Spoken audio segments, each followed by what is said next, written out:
We need to be showing what value we're really bringing to the table, whether that's a list of things that you're accomplishing for them, stress you're taking away, or the actual dollars and cents behind it.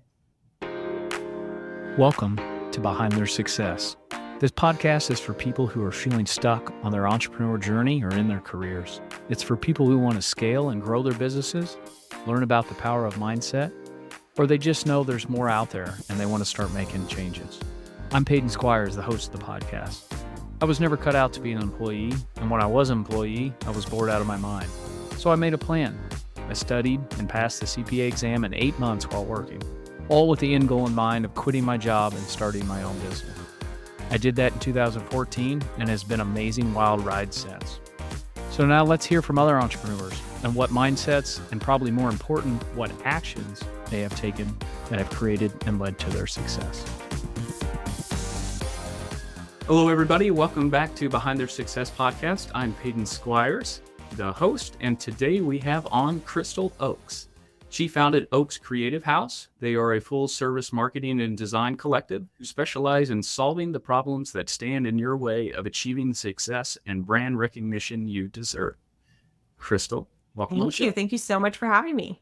Yeah, Crystal. So give us a little bit about your background. You have your marketing agency. Give us some background of how you ended up. Absolutely. So when I was in high school, actually, I went to a computers class. And I'll never forget my teacher, Mrs. Hobbs, at the time. She had a little segment that she did on graphic design and page layout. And I remember looking at her going, is this like a career?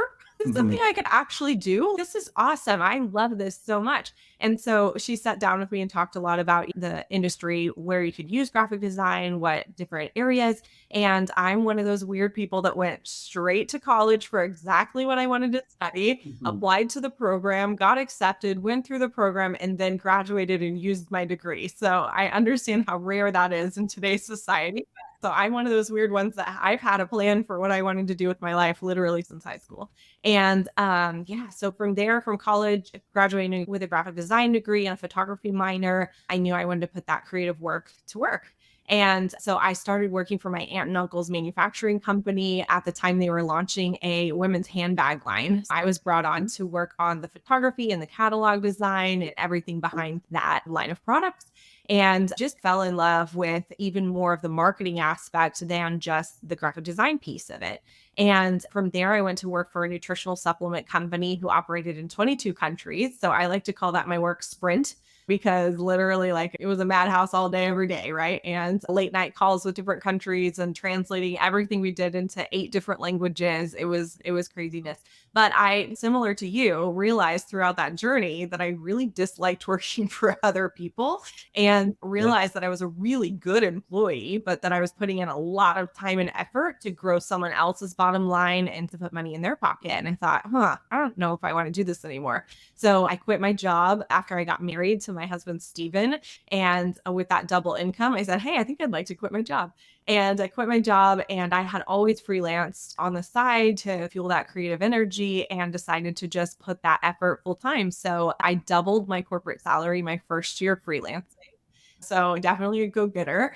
And from there decided, hey, how do I grow this into an agency? So today we're a boutique agency, and I had my son last year. So he's a year old. So now I'm navigating that. How do I run, a multi-6-figure agency with employees and all the things, as well as being a mom to a 1-year-old. So it's been a journey for sure. Yeah, that's you have a lot of different similar background as me. Your story rings true a lot there. I have 3 young children at this point, with 8, 6, and 4. And you just learn to adjust to some degree as your life certainly gets a lot more out. Oh, definitely. Yeah. He woke up at 5 o'clock this morning for some reason. He was ready to play. So I gave him a waffle and put my makeup on while all he had was waffle. You just learn to multitask in whole different ways. Yeah. So you had that confidence, right, to enter into the entrepreneurship world.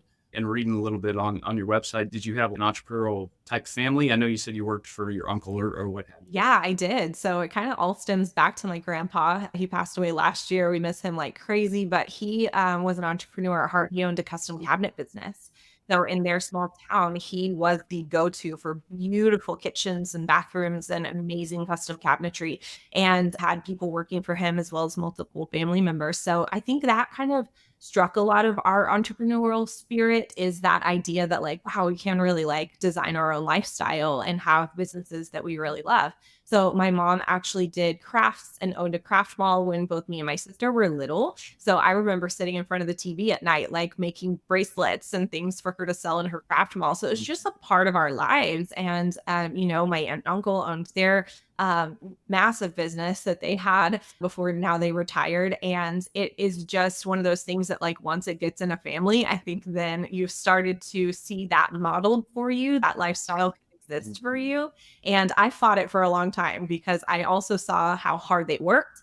I saw them working in the evenings with their kids and helping out, and my aunt and uncle taking their kids to trade shows and things like that. So I saw that side of it as a young adult and as a young child, and said, I don't know if I want that. And, Yeah. but after working for other people, I realized, okay, yes, I do want that. And I want to help other people achieve that too, because I've seen both sides of the coin.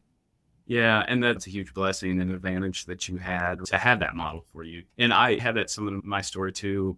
My father's father had a very successful business and saw that model. My mother's father was a farmer and a business owner and really running the whole entrepreneur game. So that, I think, some degree opened my eyes to the possibilities of a lot of that stuff as well. Yeah, definitely. It makes a huge difference just to show you what's possible in life.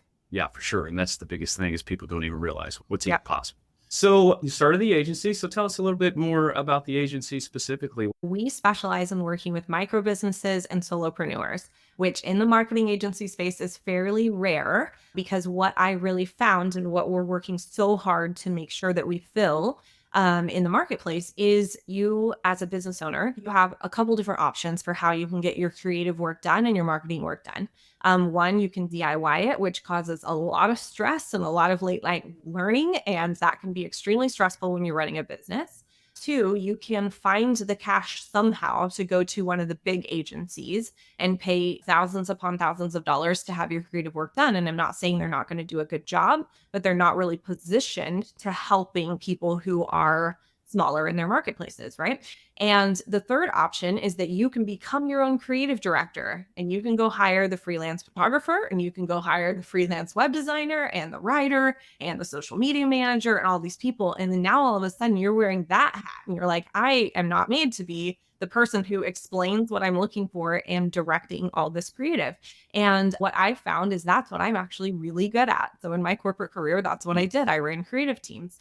And this has allowed me to step in as the creative director for a lot of small businesses. So what we specialize in is keeping costs low when it comes to our services. We build websites, we design brands, we run social media content. And the way that we do that is, I have a core team of 4, and we utilize over 30 different freelancers on a regular basis. So we're able to ramp up our business when we have the projects to do so.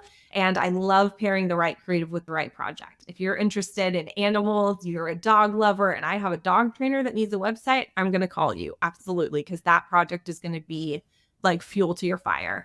And yeah, so I act as that creative liaison and strategist for the small business owners that we serve. So just that kind of the quarterback, coordinator, and hooking it all up, because you've done that stuff for a million times. Absolutely. Yeah. So what would you say is your best skill that has helped you get to the point you are now? I would say that it is listening. A lot of our business owners that we work with, our clients that we work with, will come back to me and say, I didn't even realize I needed that. Or, wow, I couldn't articulate what I was really looking for. I had trouble with that, but you just figured it out. You just figured out what I needed, right? And I think a lot of that comes with just really listening and having kind of a big awareness of what's happening in certain industries, in the marketplace in general, where the stress levels come from when business owners are talking about the things that they need. Sometimes I become a little bit of a business therapist, and I'm listening to what the problems are. And then, and then I use marketing to solve those problems. So I think it is a lot of just listening and then applying my problem solving skills to that conversation. Yeah, when you say business therapist, I deal with people and their money all the time, and that is a whole lot of therapy. And actually, it's a whole lot less about what we're actually talking about as a topic than it is as communicating and understanding each other and providing the right solutions. That's much more key than really even the work. Absolutely. And that's what makes clients feel that they've been heard, right? And that's what creates that good customer service at the end of the day. But it also, in my world, creates great marketing campaigns, allows me to make recommendations for them, allows me to say, hey, if your social media is stressing you out, maybe it's time to hand it off to the next person to work on it. Yeah, and I guess started to take my social media game serious probably a year and a half ago. And this podcast is eventually an extension of that. I wanted to get to this, but hiring a team to help me do all that, I couldn't have done any of this stuff by myself. I technically could have, but I never would have trying to do Yeah, it. and business owners forget a lot of times too that like when you're so close to it and you're trying to figure out how to keep payroll running and you're trying to figure out how to, if you have a physical space, trying to figure out who cleans that, all of those different hats that we wear as business owners, sometimes we're just too close to our own marketing in order to really do it effectively. And what we're seeing is the nitty gritty of all those things instead of being able to take a step back and seeing the big picture, which a lot of times is where marketing comes in. Are you looking for a new tax experience? Looking for an advisor that actually brings you high-level ideas and proactively plans so you aren't overpaying your taxes? Or how about one that even just responds and communicates in a timely fashion? If any of that resonates with you, you probably just have a tax preparer and not a tax planner. And it is through the tax planning process where all the value is found. I'm Peyton Squires. I'm a CPA and owner of WR Tax Planners. We work alongside entrepreneurs and high-income earners, helping them pay the least amount of income taxes, both legally and ethically. We have saved our clients hundreds of thousands of dollars through specific strategies, and we guarantee we can find multiple tax saving strategies that your current tax preparer hasn't told you about. If that interests you, head on over to the contact page at PeytonSquires.com. There you can fill out a contact form and get a call booked to see what it would look like to have WR Tax Planners on your team. So, Crystal, tell me, what's the best decision you've ever made? It's an easy question. Yeah, that is a good question. I think an obvious one would be quitting my job. It was a very hard decision, but I think it is absolutely the best one that I've ever made. But apart from that, expanding my team. That's something that I was really scared of for a long time. I heard the horror stories of people, business owners staying up late at night worrying about how they were going to make payroll the next day. And that stressed me out. And I'm a creative and I am not a numbers person. So the idea of putting that stress on myself in order to really provide for someone else and their family was stressful for me. But I think it's absolutely the best decision I've made because we have been able to grow 10x from there. Yeah, same here. Similar experience. I ran my business more or less by myself for like solid 7 years with 0 employees, basically.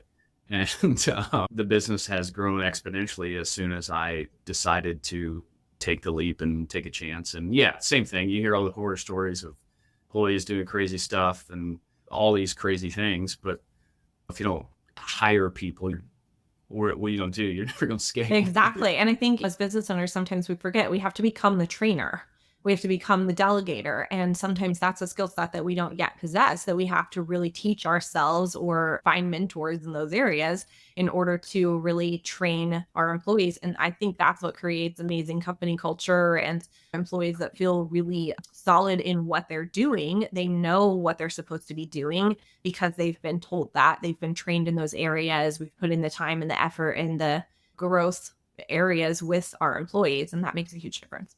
Yeah. And now that I got a couple main team members on my team, like it's kind of amazing. Like they start to become my priority or taking care of them. And not that they need me to take care of them. They're both extremely talented, but that responsibility, right? And as a leader and wanting to lead people and help them grow. One of my guys is a younger guy and he reminds me so much of me and I want to help him do everything he wants to do. So there's more stress, it can be so much more fulfilling than just trying to make money on your own because you're Absolutely. So rewarding to pass along your knowledge that you've learned, to help people grow in their skill sets, really help make some of their dreams come true. One of our employees just got back from Europe and we had a big team kickoff earlier this year. And we were talking about our goals and really getting into the nitty gritty of like, what are we going to do this year? And I remember her saying, I want to travel internationally and I've never done that. And that literally came true for her. And I'm not going to say we did all of that, but we also allowed her the 3 weeks off to go do that and was able to pivot our business to make that happen.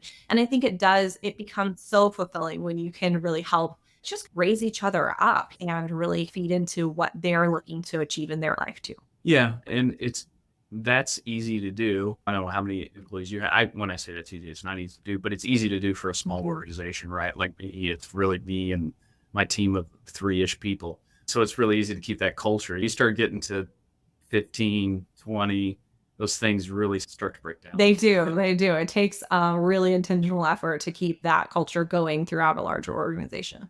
Yeah, and it's kind of interesting is some of that even goes back to evolution or the size of like tribes, how people get to run together in tribes, and they never usually would get bigger than like 30-ish people, and that's almost the right amount of people to live in an organization. And just as you obviously scale past those things, your business has to change dramatically for that to even. Absolutely. Yeah. And I've seen that happen time and time again with the companies that I've worked for and consulted with. And like, we need to get back to basics here because we let our growth get in the way of our culture. And in that your brand, right? And that your brand is your internal and external, really your values and everything stand for. So on the flip side of that, your best decision was quitting your job. Give us a nice big mistake. Oh my goodness. I've made so many mistakes. I think probably the biggest is saying yes to clients that I knew in my heart weren't right for us. And we do have a specific way that we like to do things. We have a way that we like to communicate. As business owners, we figure those things out. And when that red flag conversation comes up where somebody's like, yeah, I want to pay you a lot of money to help me with my marketing. And I'm like, that sounds great. But in the back of your mind, you're hearing, this doesn't feel quite right. And they're not going to fit my process. right. And yeah, we've only had to fire 2 clients. And both times I had that feeling and I didn't say yes to that feeling. I didn't lean into it. And I feel like that was a huge mistake because it would have saved us misery throughout the projects that we were working on. And as a creative, as somebody who wakes up every day with that creative energy, that is a very fast way to kill all that creative energy is working with somebody that you don't jive with. And I think that is the biggest mistake I've made for myself and my team members is getting a little greedy when it came to saying yes to a project, right? Because we wanted the revenue coming in, we wanted the project coming in, but I knew it wasn't right for us. Yeah, I'm more guilty than anybody in that area, especially early. I'm a whole lot more clear about what I do and what I don't do at this point.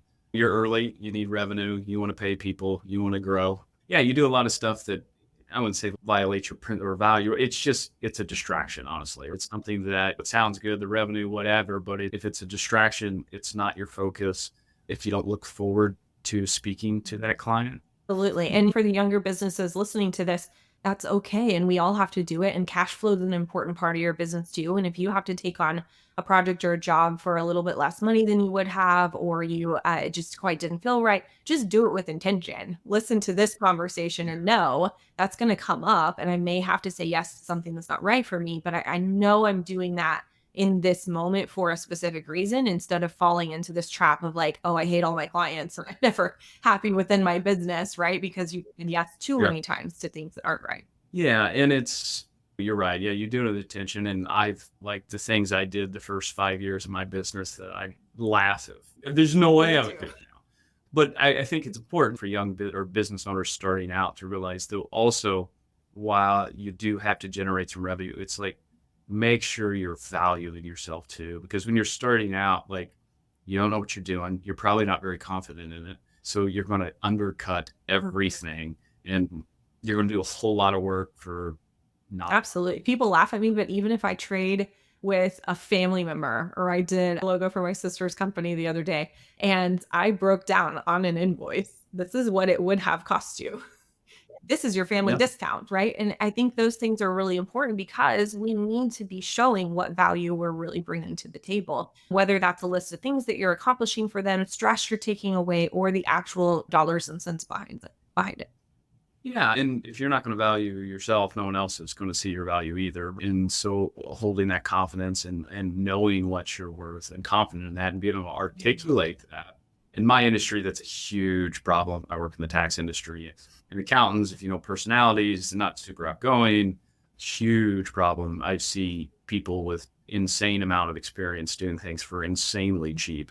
In my industry too. And I think a lot of times it's the whole creatives don't do numbers, right?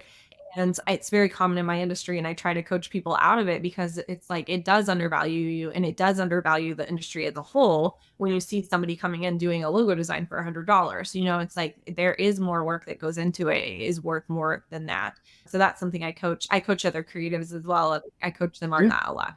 Yeah, yeah, that's cool. I see you lit up there a little bit when we talking about coaching. Tell me about. Yeah, it's absolutely one of my favorite things to do. I coach our business owners that we work with. I also coach the creatives that we hire, the freelancers that we hire. And a lot of that is just you don't know what you don't know. And I can turn around my years of experience and help someone. What did I hear the other day? Oh, compound your time. Like when you learn from other people, you're Right. compounding your time. Mhm. And I just loved that Right. phrase because, yeah, if you can learn something that I made a mistake in, and that gets you 10 steps further, like why not? Why not tap into that energy? And especially for creatives, one of the things that I ran into in my corporate career was I was incredibly burnt out. I remember going to my boss's office like 3 different times in tears, going, I'm quitting my job today. Today's the day. I will not be back here tomorrow. You're not going to convince me. You're Stay. not going to convince me to stay. Today I'm quitting my job. And he was an amazing mentor to me. And he was like, no, I'm not letting you do that. And he gave an incredible piece of advice that I pass along all the time now is like, you need to make those decisions on a place of high, not on a place of low. Yeah. And when you're making those Yeah. decisions from a place of low, then you're doing it out of angst, and you're making just kind of the next decision. And when I came to him and I took him to lunch and I said, I'm turning in my notice so that I can start my own company. And he was like, that's the answer I wanted. Absolutely. And it was a whole different conversation. He was saying, how do I support you in that? And I think that it is really important. And especially everybody can experience burnout, but creatives, that's my specialty, right? Working with creatives. And if your job is to be creative for other people and write amazing words or create incredible web page layouts or social media graphics or brands and logos, and you aren't feeling your own creative energy, you're not going to do a good job for them. So I feel like really a lot of my job is to protect my team's creative energy. And whether if that means I have to field emails or discussions or whatever to make that happen, I experienced that burnout. And it took me almost a year. And that was the year that I doubled my corporate salary. But that's just the go-getter mentality. But it took me almost a year to find it back to where I could really feel like I fell into a project and I brought my full creative energy to the table. And for creatives that are listening to this, as creatives, we are made to think outside the box. That is what we are made to do. But if we don't know what the box is, if there's no definition around the box, then we can't effectively do that. And I think that's something that creatives need to like soak into their brains a little bit, and that it's not bad to set boundaries, to set work hours, to set here's the time I check my email, a calendar system, a project management system, those kind of things, because that allows you to find those pockets of time that you really get to fall into that creative energy. I was just sitting here thinking it's so interesting that you're speaking to the problems that you see in your industry. And many of those things you're describing are almost like the complete Mhm. opposite. Well, the problems necessarily, we almost got like a left brain, Sure. right Yeah. brain. That's really what's It's happening like, in here. yeah. In my industry, it's like they're so in the weeds about stuff that just flat out doesn't matter and it cripples them. There's a bank reconciliations all 4 cents and they're going to spend 6 hours trying to figure out what happened. With if you just take the bigger picture, it's like none of that even matters anyway. Absolutely. And so kind of interesting. Some of maybe your industry needs more structure and some of my industry needs to like, hey, you are so trapped in that box that you need to think outside. Exactly, right? Yeah, it goes back to like knowing your personal tendencies, knowing your personality type. Like I nerd out about those things quite a bit because it just allows me to better understand people. Yeah. Is there any specific personality test or anything you Yeah, like? I love the Enneagram. I feel like when I read the information about my own Enneagram number, I was like, wow, somebody is standing behind me right now. Like people are actually actively listening to me. So when I first did the test, got my Enneagram number, I read the results, I was like, oh my God, somebody's in my house. Like somebody wrote this about me. People are watching me right now. It was so accurate. I'm a 3, if anyone's wondering. I'm a 3 on the Enneagram, which is the achiever. And then I started digging deeper and I did my husband, he's a 9. He's the peacekeeper. He's very different than I am. But I started doing this for friends and family and really learning their Enneagram types and figuring out even how those different types interact with each other. And it was one of my favorite things to do. Honestly, I just wish that I knew all my clients' Enneagram numbers, but sometimes I'll talk about it and they're like, I'm not going to go on and take a test thing for you. Yeah, so it's really interesting. The one that we use most internally is cold culture index. And every time I talk to a guest on here, I'm sizing them up and trying to picture in my head where they're at on this chart. But yeah, when I took it, I was like, holy crap, that's me. And then my wife took it. I'm like, oh my God, that's you. Yeah. And it is cool. We use it as a tool, obviously, for hiring and recruiting. It's really our first screening for anybody that wants to come into the organization. And then also we give it to clients. It helps me know how to speak to you. What is important to you? Do I need to give you a bunch of details? Do I need to talk to you in stories? All those types of things just helps me communicate. It's kind of interesting. You'll have typically a husband and a wife, and how I speak to each one of them is different because I know what they need to know to feel good about them.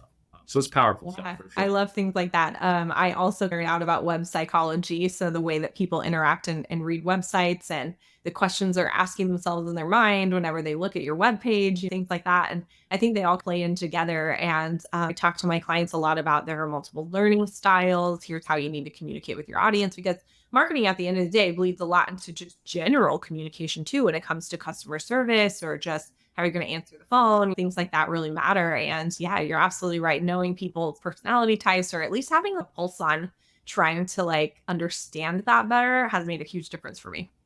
Yeah. It just gives you a framework. None of them are like perfect, but they give you a really good framework of how to view and understand just interpersonal relationships. Of I'm an accountant. My wife is even more detailed than I.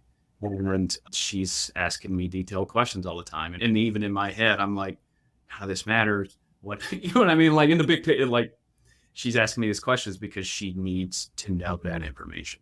Chris, is anything else you want to cover or talk about specifically? Yeah, I just want to kind of mention that Oaks Creative House, our company, has a lot of amazing free resources when it comes to working on your marketing. So even if you're listening to this and you're like, wow, I'm still new into business, I'm not ready to hire someone yet, those resources are made for DIYers. They're tools that we have developed and we use for our clients. So I have on our website a resources page where you can go on and download workbooks and worksheets and checklists and tons of information. I also have a Facebook group that we do regular Q&A sessions and things like that, trainings in about marketing, called For the Love of Business. And then I have a low cost membership as well. That's only $47 a month for you to receive marketing training every month. So we really try to work to grow our audience to be ready for a firm like ours. So when you actually are ready to invest in your website or hire someone to do your social media, then you know what you're getting into. You understand it enough to know that your investment of time or money is being spent in the right way. Yeah, that's awesome stuff. That's awesome stuff. Really trying to reach that low end of the market to get them to grow. That's unique. And it's probably something that seems like a passion of yours because you don't necessarily need to work at that level of the market, but that's something that certainly matters. Absolutely. And I've seen it just tenfold make a huge difference, in terms of recommendations for people who are ready for us, things like that. We taught a workshop on sales funnels, building sales funnels for your business, just last Friday. And it was just incredible to see the light bulbs go off in the room to say, wow, I always heard this term. You need a funnel. You need a funnel. And immediately I get up in front of the room and I'm like, just take the word funnel out of your mind. Let me break this down for you, because it doesn't have to be as like buzzword and complicated as it seems sometimes. And by the end of it, I've already seen people from that workshop, and it's only been less than a week. I've already seen people making moves in their business towards that growth into a sales funnel. So I love it. It's something that I'm really passionate about, something that just lights my heart on fire. And of course, I love doing your actual marketing projects, but seeing people really start to understand what these things mean just really fulfills me, because I never want to be the person that takes somebody's money just because they felt like they needed to hand it over. Oh, yeah, for sure. For sure. One last question. What's a piece of advice you'd give your younger self starting at the beginning? So you quit your job today. What are you telling yourself? Piece of advice I would give my younger self would definitely be along the lines of trust yourself, trust your instincts. There have been times within my business or my life where I've held myself back because I was scared of the next step or just didn't know where to go. There's also been times where I've pulled in a lot of advisors to try to make the right decision. And in my heart and in my mind, I knew that I was leaning a different direction, but didn't feel confident enough to move into that direction. And every time I have said, no, I appreciate your advice, but I'm going to go ahead and go this direction. It has always paid off for me. It has always paid off for me. And one thing to keep in mind is like, no one is you. No one can understand exactly like what your vision is, especially as an entrepreneur. And a lot of times you are talking to people who aren't your ideal client, right? My mom wouldn't be my ideal client. My sister wouldn't be my ideal client. Or you're talking to people who have never done this before you. And you're putting them in this advisory role in your mind to try to give you the advice and to try to help you make the next steps, whereas they're not even the right people to do that. And a lot of times we have to turn inward and we have to do the personal work in order to make those decisions in a way that really works for us. And that's what I wish I would have understood when I was younger. Yeah, so it's amazing. Literally yesterday, I shared a tweet from Alex Hermosi. He was saying, hey, the more I believe this saying, the better my life gets. And it's, if they don't have what you want, don't listen to what they say. Yes, it's so true. And it's nothing negative. We're not out there saying like you're giving bad advice. It's just that people love to help and they love to give feedback. But at the same time, you have to know as a business owner where you're putting them in your, I like to call it like the board of directors. What seat are they holding in your life as your board of directors? And sometimes it's personal. I would absolutely call my sister to talk to her about my kids. She's never ran a multi six-figure marketing agency, right? Maybe that's not the person that I call to talk about this specific decision that I need to make. And that's true of all friends, of all family, of even our spouses, right? And I think we need to just really realize who we're leaning on and what role they play in terms of giving us advice.